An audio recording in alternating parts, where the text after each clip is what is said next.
Well, good afternoon. Thank you so much for joining this webinar. My name is Dr. Armonia Rodriguez, and I'm a practicing physician here at Sanofi Medical Institute.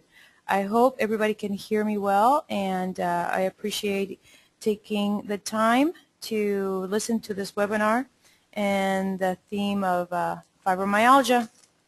A little bit about myself. Well, like I said before, I'm a practicing physician here at Sanofi.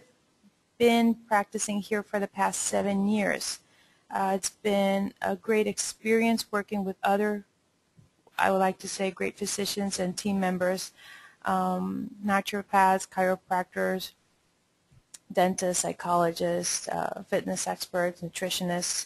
We all strive to achieve our patients' health.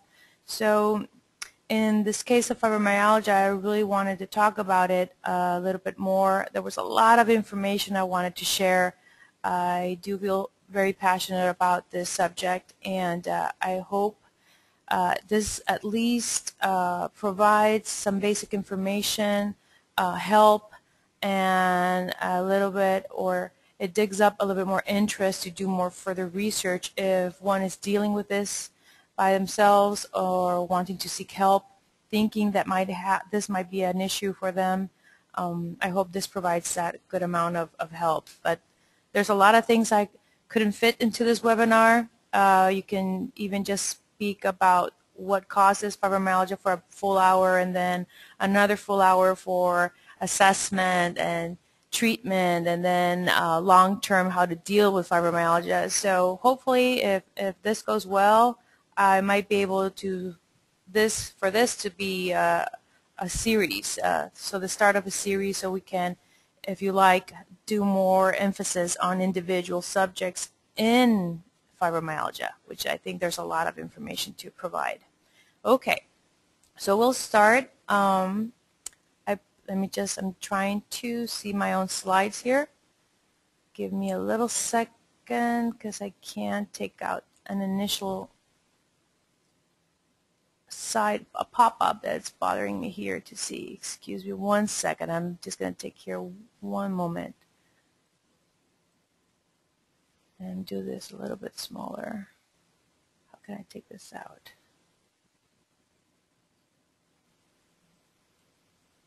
Okay. I'm not successfully. All right, here I am. Excellent. Okay, well, I'll start with a definition. This definition, as you can see on the top, is from the internal medicine textbook that we all doctors have under our shoulder when we're going through medical school. And the latest one, the latest definition is this, as you are seeing it in front. It's not very specific, is it? But this is pretty much what we are taught. It has changed. I will share a funny story of how I was introduced to fibromyalgia in medical school. Maybe I just had a bad teacher at that time, but he thought he was kind of funny by saying that, well, there's not a lot of information on fibromyalgia.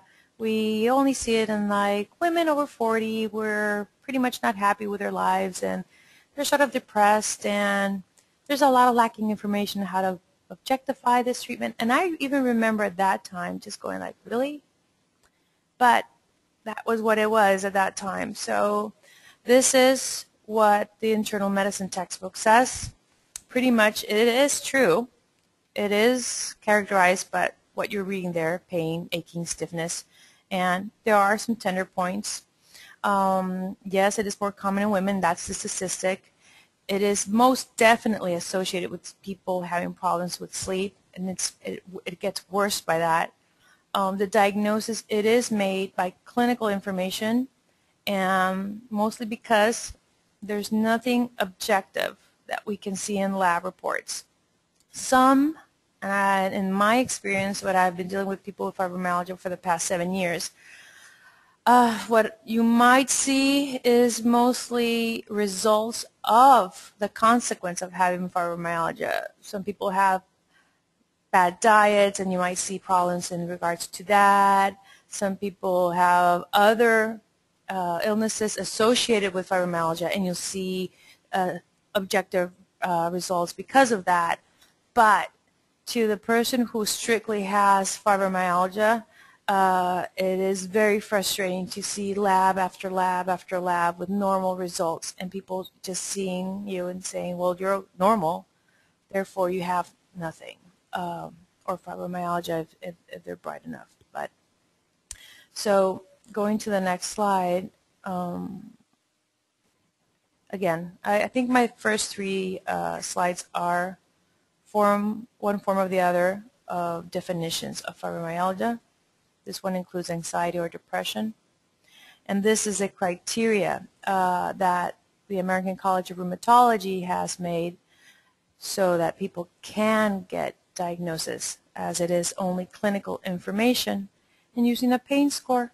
Farther in the presentation, I'll show you the tender points chart. I've found in my practice, again, I'll refer a lot to my practice, it's rarely when we see the classic presentation of fibromyalgia. The tender points tend to be sometimes even less than 11. Sometimes they're all of them, and not even the tender points. You can just touch the person and they have a lot of pain. So the presence of symptoms for at least 3 months, and again, ruling out any other form of illness.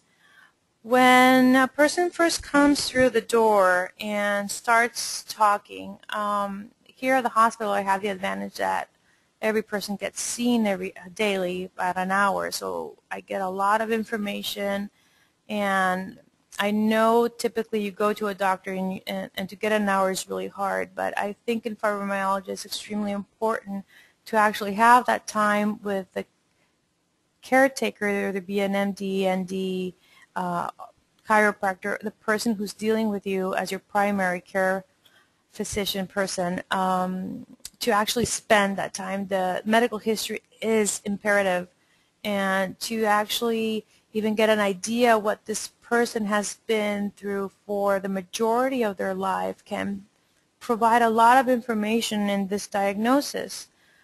Going to the statistics again, repeating, most are women, although I'm finding more men now. And at least this year I've been more in contact with men dealing with fibromyalgia symptoms. It is getting at an earlier age this year, and maybe last year I've been seeing more 30-year-olds with fibromyalgia, which in my initial view I was seeing more late 40s, 60s, and some 50s, but it was rare to see it on a younger as it is now. As you can see, it affects a lot of different organ systems. It can be a mix. Nobody, I say and will say it often, I don't have any two fibromyalgia cases that are identical. They might be similar up to maybe 80%, but all of them are unique. All of them brought them to that place in a different area, but they do share a common problem that they've been exposed to stress the majority of their lives. These are some risk factors that I have found that, when I say stressful event or lifestyle, let's say they've been exposed to chronic stress, a child, let's say, that grew up in a stressful family setting, or not necessarily violent, just a stressful family. They're economically, there was a parent who was ill the majority of the time, and that child was exposed to being somewhat afraid or bullying in high school, anything that just starts adding up.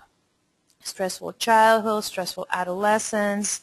Sometimes what we're missing in childhood is giving children good mechanisms of coping and dealing with stress. We think because they're children they don't need to do that, and hopefully they don't. But nowadays there's a lot of things that our children are exposed to that I believe starting young actually will benefit them through their whole life if we start teaching them how to cope with stress. So a person also that has repetitive work injuries or repetitive actions, we see this in women who are doing a lot of manual work, either in factories or repetitive, or even just people at shopping centers. As you notice, maybe like in big stores like Walmart, Target, they they have to change the position and how they're dealt, because if they're always doing the right side, that injures their right side. So that's why you see cashiers facing each other now. Repetitive infections, we've seen a lot of associations with Epstein-Barr, mononeucleosis is Epstein-Barr, flu, a person also who has gotten sick a lot of times, either different just colds throughout the year. That also tells me a lot about stress.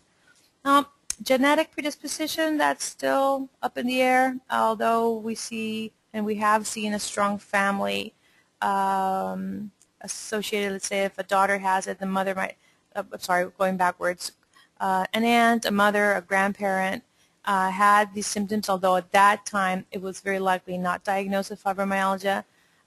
It's more likely that let's say that child or parent will develop, not necessarily true, but if you look at it, if there's something associated with the whole family has it, let's see again what the stressors, what is going around that environment. Well, that's how I usually like to see it. And a small percentage, about 25 maybe, well, not small, 25 maybe half, is associated to other chronic degenerative autoimmune illnesses. And this is sometimes kind of logical to expect. If a person is dealing with chronic pain, they can develop fibromyalgia as a comorbidity. I put these as triggers, as typical, again, seen in my practice what, let's say they had a stressful lifestyle, a lot of other ingredients going in, but they will tell you, well, I was fine until I had my baby. I had this surgery. I had this car accident. Oh, or you know what? I got fired when I put that drop that spilled the milk. I think that's somewhat of a Mexican saying. I don't know if it's so much of an American saying, but it's just that last drop that just put that person over the threshold. And let's say they even got the flu and they never recuperated from that. I get a lot of, I was perfect until this. The thing is to see what their definition of perfect was.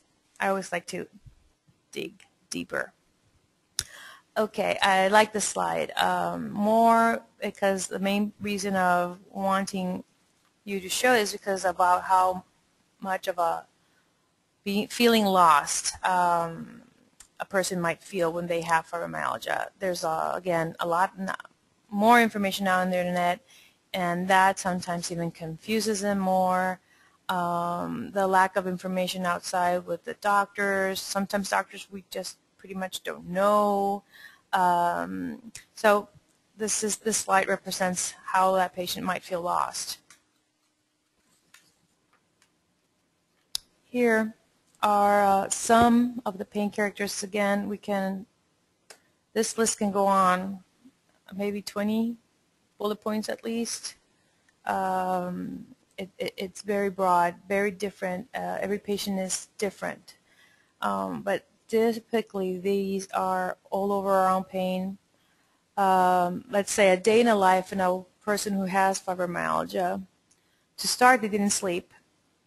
They were awake all night and not necessarily even just being awake. They're probably with pain, sad, probably crying because they can't achieve sleep, or going a lot to the bathroom because interstitial cystitis, which is some irritation to the bladder, it's just an uncontrollable urge to go without having an infection. So that's how they start off, and they might sleep a little bit, they wake up, they're stiff, they have to get their joints going, so they start doing some exercise, which is this is extremely painful. If you touch a person with fibromyalgia, and if you touch a person that doesn't have like the same amount of pressure, for the person with fibromyalgia, it's like if you've been hitting him with a sledgehammer, or it feels like it's burning. That's a common thing that says, doctor, I feel like I'm burning up all over. I wanted to say a word in Spanish, me arde la carne. That's a lot that I get here in Mexico. But that just means that burning sensation, that even chill burning, like you would put that ointment that used to be put in sports, that icy hot thingy. And of course, that's because of the heightened sensitivity. The family history, like I said, I like to dig deeper and to see what was going on even before they were feeling sick. It gives me a lot of insight of what the person has been exposed to. Some are related with low serotonin, but can someone assume if they're not sleeping? And here it is. This is a classic picture that all doctors know. And these are, of course, checked in a person who we are suspecting. I even just like to check them anyways in a person who's not actually telling me that they have fibromyalgia, but when you get a person with fibromyalgia, this is a response. This is such a classic picture. When I saw it, I said, that's exactly what that person feels like. Of course, if I get just one sore spot, I don't continue. Sometimes they're just really sad about it. They start crying as soon as you just sit them down to evaluate. So fibromyalgia, classically, I see this, and it will get worse. It is such a vicious cycle if there's sleep deprivation. It's like more harm to a already hurt person. It just makes things worse, and one thing can lead to another. There is a strong relationship, very strong. Not that I'm skipping all the way to treatment, but just so what I believe would be ideal for a person dealing with fibromyalgia, who they need to see.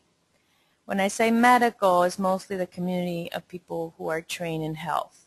Not only medical degrees, but I forgot, even you can put chiropractor, some family physician's assistants, nurse practitioners, anybody who has a heightened sense of, I think, dealing with a patient that has fibromyalgia, that can give you the time. I do believe that a person who does well with fibromyalgia and can even say they had, because I luckily know some people that can tell you, well, I had fibromyalgia. They are a very aware person, and they're a step ahead, that they acknowledge that they first need help. They could get help, and it is important that, I think, for long-term success without any pharmaceutical medication is with the, let's say, joint treatment with a psychologist, nutritionist, the structural, lifestyle, and dental. It is important to rule out other things that might be a constant form of chronic inflammation. I do believe that dental health is one of the things that we tend to ignore, and we don't attribute how important it is and how it can affect systemically. But if one really wants to deal with fibromyalgia in more of a, let's say, called natural approach, it is extremely important that these are together. That's why I put individualized treatment. Now, the job of the person, in conjunction with their, let's say, physician, for purposes of the conversation, is to identify their own risk factors. The doctor, the clinician, can guide the patient, but I always have a really heart-to-heart with my patients and say, okay, we've got this. I can help you and guide you. And I know the hard part is on your side of this desk. You're the one who actually has to follow these instructions through, see what works, see what does not, what triggers things to get worse. These are things that are on a day-by-day basis, and once identified, the thing is, it is very much doable, and a person will feel less overwhelmed, and you start feeling better, and then it makes it even easier. But again, this is important. I can't emphasize this enough. It's a little bit of a homework. I usually do give my patients a journal, ask them to buy a journal if I'm short.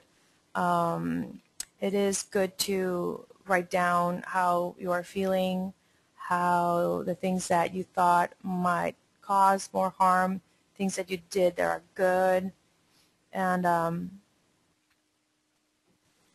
I saw this, just made me remember certain things about my medical training that we tend to contradict ourselves, and it's sad.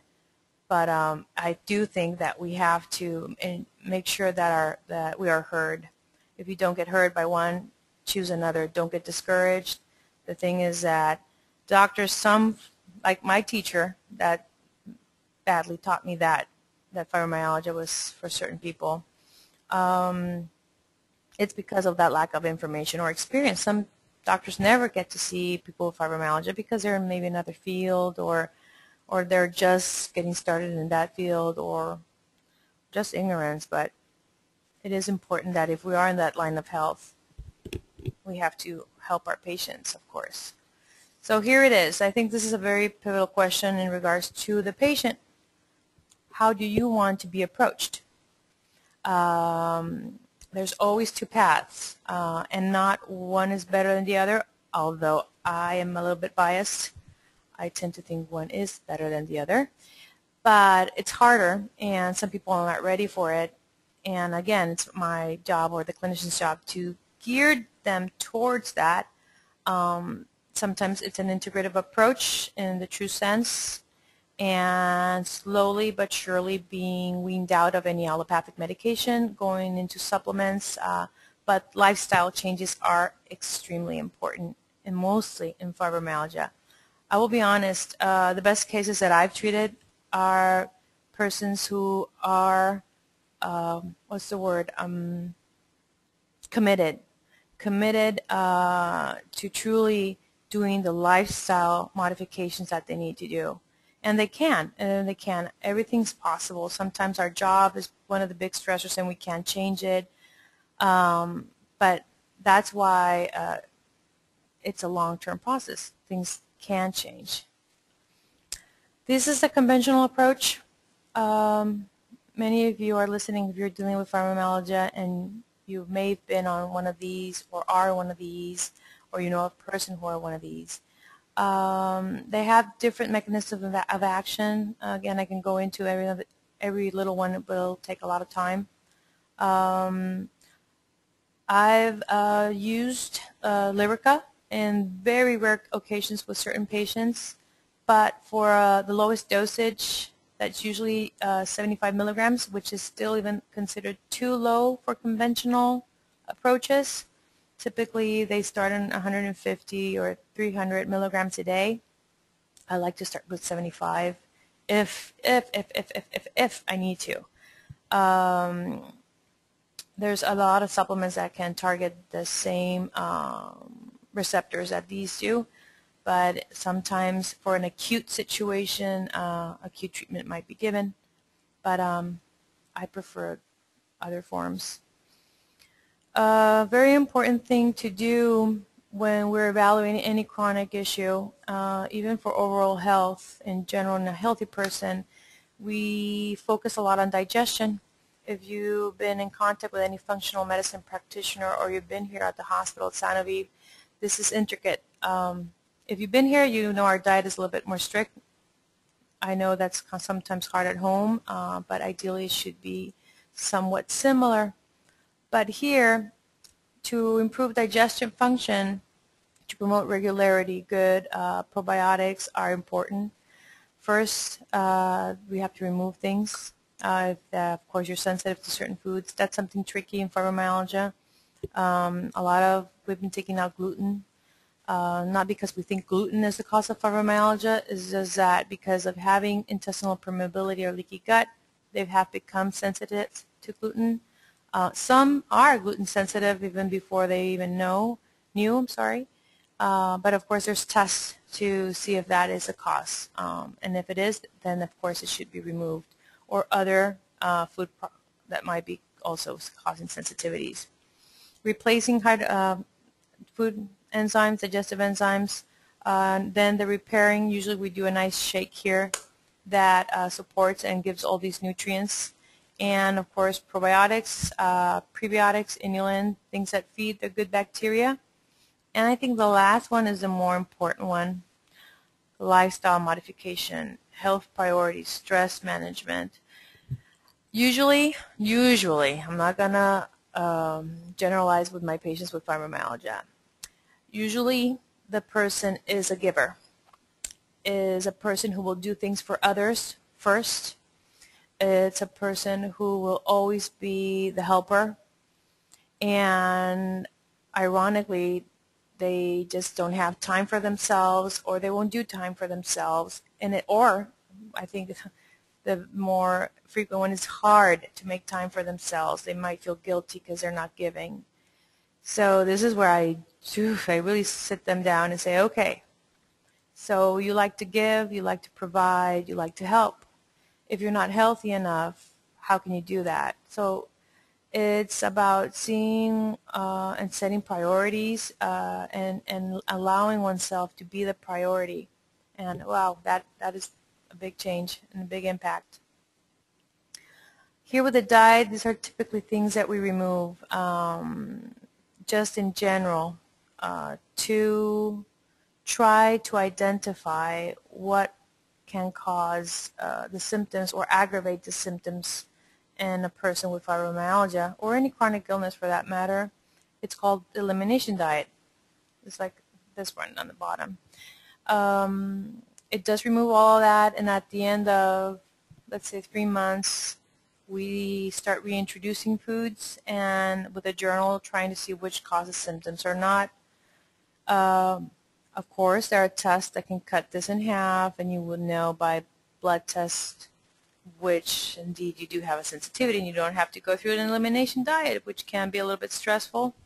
But it's just about providing different choices, because cost, it is an important factor, and we have to consider it when we're trying to provide a plan for our patients.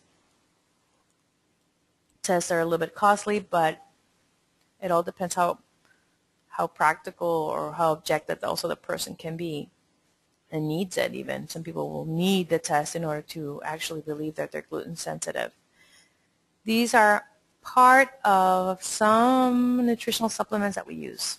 A person can have all these, some of these, one of these. We do a nutrient analysis and check for deficiencies, but typically ribose is very commonly used and successfully used in patients with fibromyalgia. CoQ10, of course. Magnesium has many health benefits. I can go on and on. It helps with sleep, it helps with digestion, it helps with the cell, it relaxes. B complex is usually needed in the morning. Vitamin D, again, very general, a very deficiency that just makes you more vulnerable to many other things. Carnitine, this is a great amino acid, helps feed muscle. I think I forgot to put bioflavonoids and quercetin. Quercetin has a great component here. It can target pain. I've utilized it in many of my patients with good success. Other things that are also important, although some are not up to it in the beginning, is exercise. This is extremely important. There's different forms of exercises. I don't want you to do high impact exercises. These have to be gentle. Just even walking is enough. Things to also get you out in the sun, give you time for yourself. If you're doing this, it is an important mechanism for pain management, as well as even just healthy in the mind, gives you some time to think as well.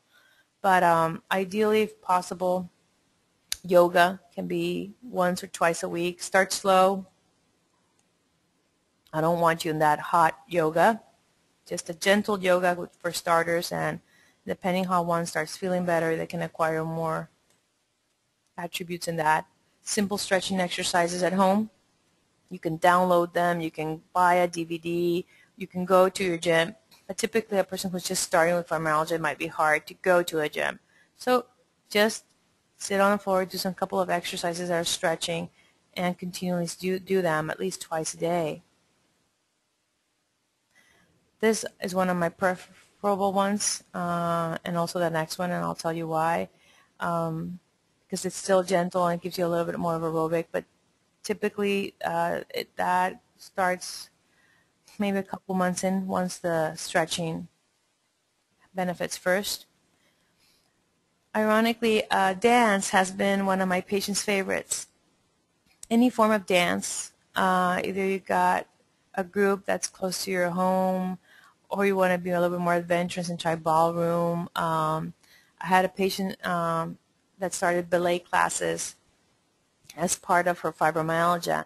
The important thing here is to tell the teacher, the dance teacher, that you have this diagnosis, that your doctor has green-lighted you to go to these classes, but mostly to make them aware that certain exercises or certain stretches that might be harder for you and you might need extra support. You'll be surprised. In one of my researches, I found that a lot of teachers in dance are aware of fibromyalgia, and some have training. Here in California, I was able to see in San Diego that there are some of the resources there. I was doing a little research for a friend. Other therapies are also proven to be useful. Again, this is very individual. I've had patients who cannot, by all means, go to acupuncture. Of course, the obvious things because of the pain. For them, it's just like tenfold, that needle. Usually, I say we start with reflexology, massage, and of course, psychology, biofeedback, daily practices in meditation and mindfulness, even just deep breathing exercises that I tend. Well, here we got a whole team who teaches that, but sometimes a quick reminder during my consult to just say, hey, we're just going to breathe for a couple of minutes and then see how you feel. Stress. This, I think, is the more important one to talk about in regards to the main trigger in fibromyalgia. The majority of people with fibromyalgia are typically also A-type personalities, really perfectionists. I think that's one of the mechanisms, that you're too hard on yourself and you expect a lot. And also this illness just makes it even harder, and you're harder to, like, you just want to win. And that's why I thought this little caricature was really funny, because I actually had a patient who I just told her, well, how about golf? And said, golf? Next year, I'm not lying. In the next year, this person had medals, trophies, because he was just the best golfer that there possibly could be. That's not the point. But I was glad that he won trophies, but that was not the point. I was actually wanting him to relax on something. As you can see also with the next couple of slides, stress can impact any organ or organ system, musculoskeletal. When one is doing meditation, some mindful meditation, there's some form of, also it's called focusing. It guides you through your body, and a friend of mine was a therapist here would guide you to see how you felt and how to notice how your body changed, and if you were thinking about something pleasant or something stressful. And by working through that exercise, you would notice how stress impacts certain areas of your body. And of course, by knowing that, then they teach you tools of how to deal with that. So I've learned a lot from my friends here and therapists in psychology, that how to really quickly deal with some form of stress for free. For 5 minutes, 10 minutes, you're just doing this for free. This is, again, something that one has to do for themselves. This everything that you see and read here, of course, if you can avoid stressful situations, so that's typically the ideal. One time in my research, I stumbled upon I wish I had that slide, but it was another person's slide. It was to say like the rule, like the 10 commandments for fibromyalgia is like no alcohol, meaning we'll just summarize with diet, follow a proper diet, follow proper nourishment, so nourish, sleep by 9 p.m. I remember it was saying, but first we get to get you to sleep, right? But this is all very important. Set priorities, take control of your life, new relaxation techniques. Find out what's most important. I think that and set priorities is just the once you put down in paper and visualize it, what's important for you is to you to get better. Be present. This is very common. I think I'm guilty of this myself. There should be one when I'm driving as well. As soon as I'm at the car wheel, I'm thinking what I'm going to do at work. But this is extremely important. When you're at work, work. When you're at home, be at home. Be present. Be present with your family. Be present in your book. Be present outside. And at work, function at work. Do what we need to do here. I know it's kind of impossible in certain circumstances. Like I said, I'm guilty of this some of the time, not most of the time like it used to. But if I have a difficult case or something that I'm particularly worried about, yeah, we'll do more job at work, at home. But I really, when it's time to go to sleep, I am adamant about doing a sleep routine. Just like when we have babies, we have to have a sleep routine because that teaches them that it's a certain point of the day that's relaxed time. Remember, you who are parents, what we do to our kids. We do dinner, then we go to their room, we take a bath, and then it's particularly soothing. We're very likely to put lavender oil or something that's extra soothing for our child. Then we go to their room, we dry, then we put lotion, and then we sit down and read a book, tell a story, cuddle, dim lights, and then beautifully they go to sleep. That's what we're supposed to do for ourselves. Ideally, no TV in the room should be a law, but you have to set that for oneself if you want to train your body to get the proper rest that it needs. Support groups. Either in fibromyalgia, there are many. Just Google and you'll find a lot of resources. I think the best, again, going to successful cases is in fact people who have a support group. Either be a small group or a large group or your dance class if you're going to now dance class. I found that's the long-term effect. To be with people who have similar problems, because a lot of people will not understand fibromyalgia because of that lack of objective information. You're not bleeding, you're not swollen, you're not rigid, you're not deformed. So what are you complaining about? I've gotten that, like, you're fine. You should be grateful, da-da-da-da. No, they just really don't understand what a person in pain deals with. The antidepressant medications, I always explain that that's the arsenal that MD have, but it's not that you're depressed. It's pretty much that you're sad because you're dealing with all this pain and there's nothing to help you. So of course you're going to have these symptoms, but they're not likely depression. They're very unique forms of depression, but I see a fibromyalgia is mostly like a sadness. And here, I just wanted to speak a little bit more of our approach, but I think I've spoken about it all throughout this webinar. We are a group of health clinicians, I would like to say, because we are, you can see on our website how we work. we are arms, legs of a whole being of how we want to treat our patient, and we depend on each other. But now I truly don't see myself working without one of them, or at least sending people to other clinicians who are qualified to deal with their expertise in the way that we do here. Like I said, this is a group that we deal here. Our patients are seen by everybody, and we get together, and then all of us decide what would be that unique protocol for that person.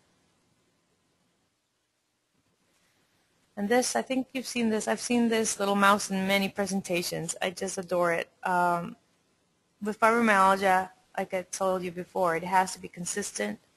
It has to be never give up. I will honestly tell you, I've not only me, but this is possible. It is possible. I know it may not feel possible with fibromyalgia, but it is very possible to feel better. And there might be off days, I'm not going to lie, but usually if we reach our goal as a, typically the person can identify what made that day not a good day, and then strive not to repeat certain things. Certain things are inevitable. I don't know if I'm pronouncing it well. But to be prepared, sometimes what I recommend is doing some other mix. I have like besides their protocol, they will have an emergency protocol to go to just in case that day was extremely stressful, or they had some pain, or their digestion or the flu that can happen, and that aggravates things. So the important thing is to have a lot of communication with your health provider, and a good team effort, and a lot of a positive attitude, and being proactive. I hope this was a good introduction, because I think this is just an introduction about fibromyalgia. If it would be very good to hear some feedback in regards what specific questions you would like for me to go into further. That would be great if I want to do a series. We can focus on fibromyalgia part 2, and I can go in depth in regards to those 2 or 3 feedback. Would be really important. Thank you so much for being here and being present in this webinar. I think I over-talked. I think I have only 10 minutes for questions. I have an ability to read here. If somebody puts questions in, I'll do my best to answer them. Here I think I do have a panel that I can read. So if there's any questions, I'll be glad to try to answer them.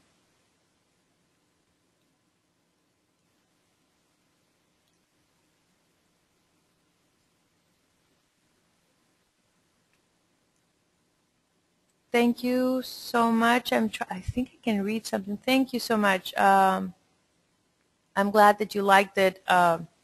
Again, feedback if you want me to go into more further subjects in regards to therapeutics. I can go on that, because there is very specific key ingredients that I tend to favor. But if I could mention is ribose, carnitine, CoQ10, bioflavonoids, I mentioned quercetin, you see how much of a favorite is mine.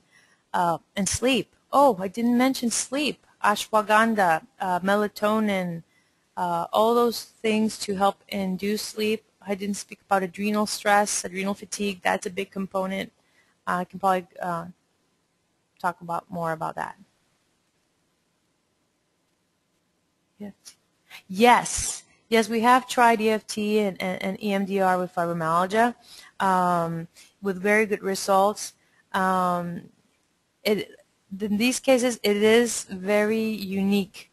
Some people you get a good reading of what that person is capable of doing. For the more open-minded patient, the the one who really wants to get, it's hard. It's hard when you're talking to a person who is not ready to deal with certain issues. So that's where I then start with more objective results. But no, EFT is very much used, recommended, if the patient is ready for it. And I am assuming it's emotional freedom technique. I hope I'm not thinking of something else.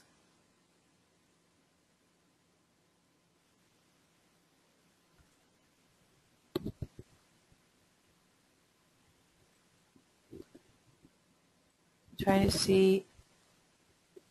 Oh, oh.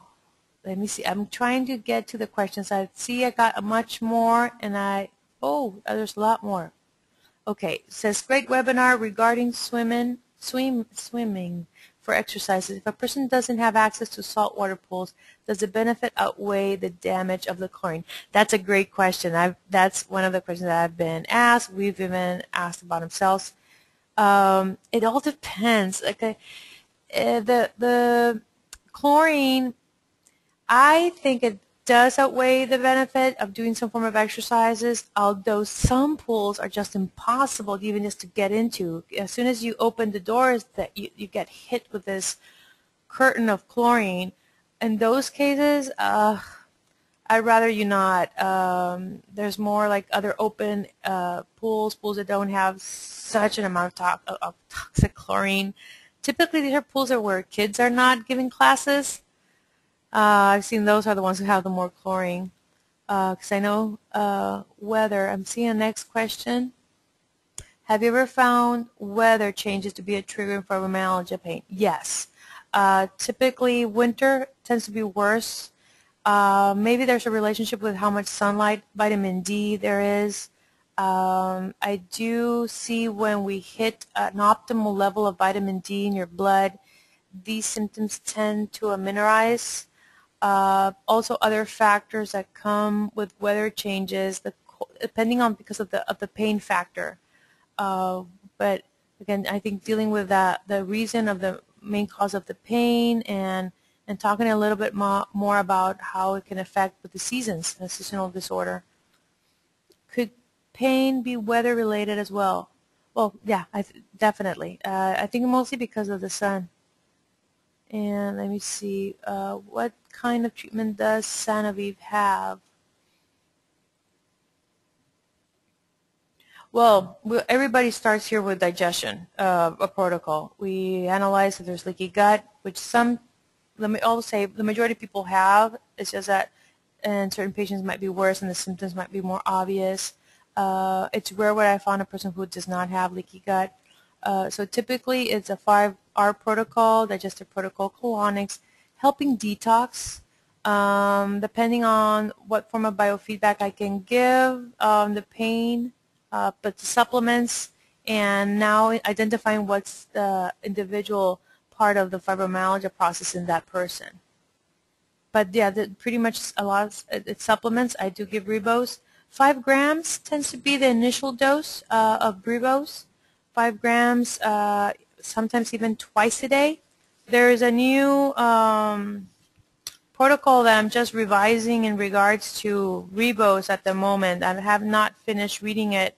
It's a newer journal of the Townsend letters that gives a little bit more insight about the biomechanics of ribose. But typically at least 5 grams. And the next question is there sufficient CoQ10 in the essentials? No, I usually give more. I at least like to start with 100 milligrams. And to be honest, we do run some tests to see how deficient the person is in CoQ10.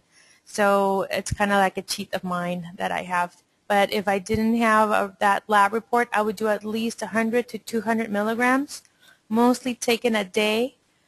B complex also, I like to take it in the morning since it can give you a little bit rush of energy. So I do not like to give B complex at night. And then I'm going down the line to see what other. 5-HTP, it is very important. I see sleep. How about 5-HTP? Yes, this is the thing I think I didn't put in. That's why at the last slide I mentioned even ashwagandha about how to treat adrenal issues. But no, 5-HTP, it is, I would say half of the protocols that I give, I put 5-HTP.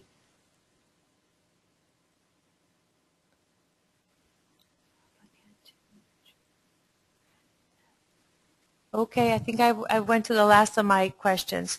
Well, thank you so much. If you get some more feedback or you think of more questions, you can go to our, I think we have a Facebook page, Sanoviv, and you can send those questions there, or I don't know where other areas, but at least at that Facebook page or at sanoviv.com, but I think that will take you to admissions. So go to our blog or our Sanoviv Facebook page, and if you have more questions, you can post them there. They'll send them to me so I can respond, or and your ideas, of course, for let's do one maybe in a couple of months or 3 months when we come back from these holidays, that we can do another more in-depth on treatment or whatever that you're interested in. Thank you so much for joining me in this webinar, and I appreciate it so much and looking forward for that feedback. Have a wonderful Thanksgiving and holiday season in December. Goodbye.